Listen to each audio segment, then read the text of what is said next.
Welcome back student to the next session of Hindi first.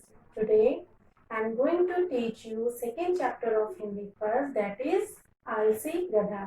आज हम आप लोगों को हिंदी का पाठ 2 पढ़ाएंगे जिसका नाम है आलसी गधा। Okay students, so let's get started with the reading of this chapter. Okay, firstly हम इस चैप्टर की रीडिंग करेंगे, उसके बाद एक्सरसाइज पे मूव करेंगे। Okay students, let's get started. पाठ 2 आलसी गधा। हमारे पाठ 2 का क्या नाम है स्टूडेंट्स? आलसी गधा। एक व्यापारी के पास एक गधा था। वह बहुत आलसी तथा चालाक था। गधा कैसा था स्टूडेंट्स? वो बहुत आलसी और चालाक था। एक दिन उसके मालिक ने बाजार जाकर कुछ नमक बेचने की सोची। वह अपने गधे की पीठ पर नमक का एक बोरा रखकर बाजार की ओर चल पड़ा। व्यापारी ने गधे की पीठ पर क्या रखा? Tell me fast. Very good. व्यापारी ने गधे की पीठ पर नमक का बोरा रखा। जैसे ही वे दोनों रास्ते में नदी को पार करने लगे कि अचानक गधे का पैर फिसल गया और वह नदी में गिर गया। गधे को चोट तो नहीं लगी, पर खड़े होने पर उसे ऐसा लगा कि उसकी पीठ पर रखे नमक की बोरे का बोझ कम हो गया है। गधे को ऐसा क्यों महसूस हुआ कि उसकी पीठ पर रखा जो बोझ है वो कम हो गया? क्योंकि स्टूडेंट्स, जो नमक होता है वो पानी में घुल जाता है। जब गधा नदी में गिरा तो उसके पीठ पे रखा हुआ जो नमक का बोरा था वो पानी में घुल गया और उससे उसकी पीठ का बोझ कम हो गया। दूसरे दिन गधा फिर से नमक से भरा बोझ लेकर चल दिया। अब वह जानता था कि उसको क्या करना है। जब दूसरे दिन फिर से व्यापारी ने उसकी पीठ पर नमक का बोरा रखा और वो नदी पार कराने लगा, तब उसने क्या सोचा कि अब मुझे फिर से कल वाला ही काम करना है। गधे को अब अपनी पीठ पर लदा बोझा कम करना था। गधे को क्या करना था कि उसकी जो पीठ पर लदा हुआ नमक का बोरा है वो काफ़ी भारी उसे लग रहा था, वो उसको कम करना चाहता था। अतः जब गधा और उसका मालिक नदी पार करने लगे तो गधा फिर से जानबूझकर नदी में फिसलकर गिर पड़ा। इस बार फिर से उसे अपनी कमर पर रखी नमक का बोझ कम लगने लगा। उसने सोचा यह ठीक हुआ। जब फिर से वो व्यापारी के साथ नमक का बोरा लेकर नदी पार करने लगा, तब गधे ने सोचा कि अब मैं फिर से दोबारा नदी में गिर जाता हूँ, जिससे मेरी पीठ पर रखा हुआ बोझ कम हो जाएगा। इसलिए उसने जानबूझकर क्या किया स्टूडेंट्स? वो जानबूझकर फिसल के नदी में गिर गया।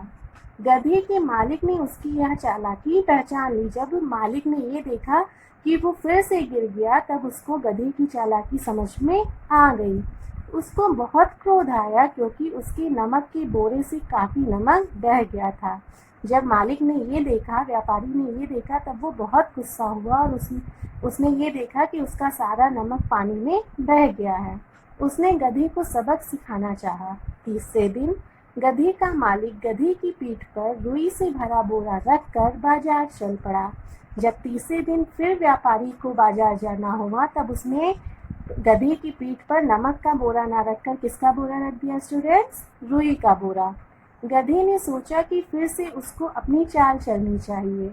गधे ने फिर सोचा कि मैं फिर से वही चाल चलूँगा और मेरी पीठ पर रखा हुआ बोझ कम हो जाएगा।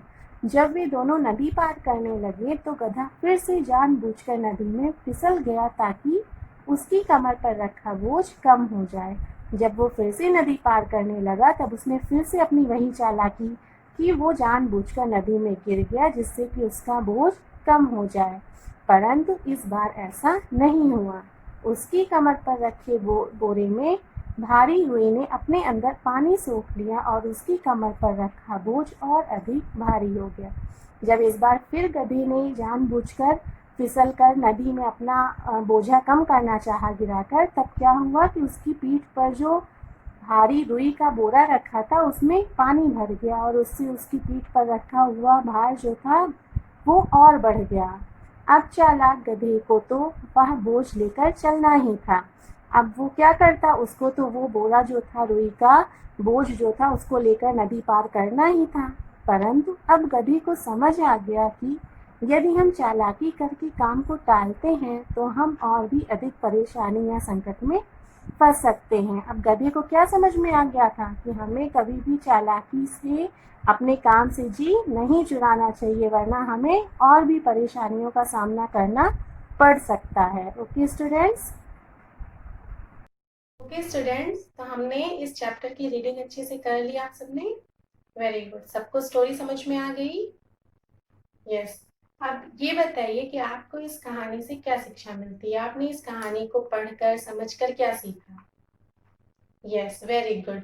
हमें इस कहानी से ये शिक्षा मिलती है कि हमें कभी भी काम से जी चुराना नहीं चाहिए। हमें जो भी काम करने के लिए दिया जाए वो पूरी ऑनेस्टी के साथ करना चाहिए, ईमानदारी के साथ करना चाहिए। और अगर हम ऐसा नहीं करते हैं तो हम और भी प्रॉब्लम में फंस जाते हैं, हमें और भी समस्याओं का सामना करना पड़ सकता है। Okay students, now we will discuss exercise of this chapter. Okay, let's start with first question. First one is सही विकल्प पर सही का निशान लगाओ। हमारा पहला प्रश्न क्या है कि हमें कुछ ऑप्शंस दिए हुए हैं और क्वेश्चंस के अकॉर्डिंग हमें उस पे सही का निशान लगाना है। Okay students, first one is चालाक कौन था? जो हमारी स्टोरी है आलसी गधा, उसमें चालाक कौन था? गधा, व्यापारी, बिल्ली? कौन चालाक था? Tell me fast. Yes, very good. कौन चालाक था? गधा। So tick right over here. Okay students, next one is गधे की पीठ पर क्या रखा था? सबने स्टोरी रीड की है ना? Tell me fast. गधे की पीठ पर क्या रखा था? चीनी का बोरा, मिर्च का बोरा, नमक का बोरा? Tell me the correct answer. Very good, नमक का बोरा। गधे की पीठ पर क्या रखा था? नमक का बोरा। So tick right over here. And third one is तीसरी बार व्यापारी ने गधे की पीठ पर क्या रखा? जब गधे ने 2 बार चालाकी से नमक का बोरा पानी में गिरा दिया तो तीसरी बार व्यापारी ने उसको सबक सिखाने के लिए उसकी पीठ पर क्या रखा था? टेल मी। वेरी गुड, क्या रखा था स्टूडेंट्स? रुई का बोरा। क्या रखा था व्यापारी ने? रुई का बोरा। So tick right over here. Students, हमारा जो प्रश्न 3 है बुक में पेज नंबर 14 पे, वो एक पैराग्राफ है जिसको आपको बहुत अच्छे से रीड करना है और उससे रिलेटेड जो भी क्वेश्चंस बुक में दिए हैं उसके आंसर आपको खुद से लिखने हैं। Okay students, this is your homework. Now move on next exercise. प्रश्न 4, उचित शब्द लिखकर रिक्त स्थानों की पूर्ति करो। आपको कुछ वर्ड्स दिए गए हैं, इनका यूज करके आपको इन स्टेटमेंट्स को अच्छे से रीड करना है और जो भी वर्ड करेक्ट है उसको फिल करना है। Okay students, let's start. First one is गधे के मालिक ने उसकी डैश पहचान ली। गधे के मालिक ने उसकी क्या पहचान ली? भारी, चालाकी, बोझ, जानबूझकर। कौन सा वर्ड हम फिल करेंगे स्टूडेंट्स? क्या करेक्ट होगा?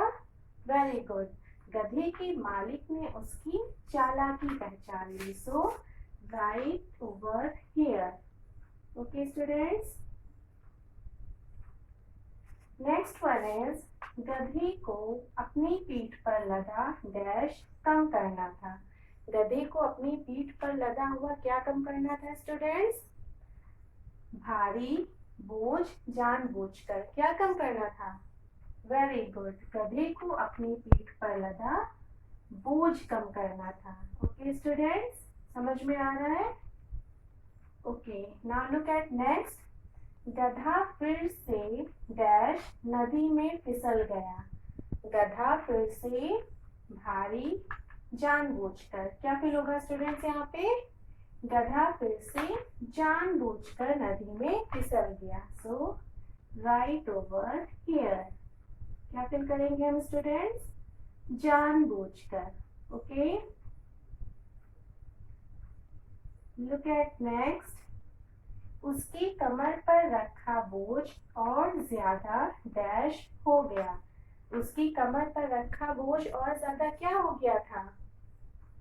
वेरी गुड, उसकी कमर पर रखा बोझ और ज्यादा भारी हो गया। सो राइट भारी ओवर हियर। आपको यहाँ पे क्या फिल करना है, भारी. Okay students, now you have to write these exercise in your book and in very neat and clean handwriting, and we will discuss next exercise in our next session. Okay, that's all for today. Thank you.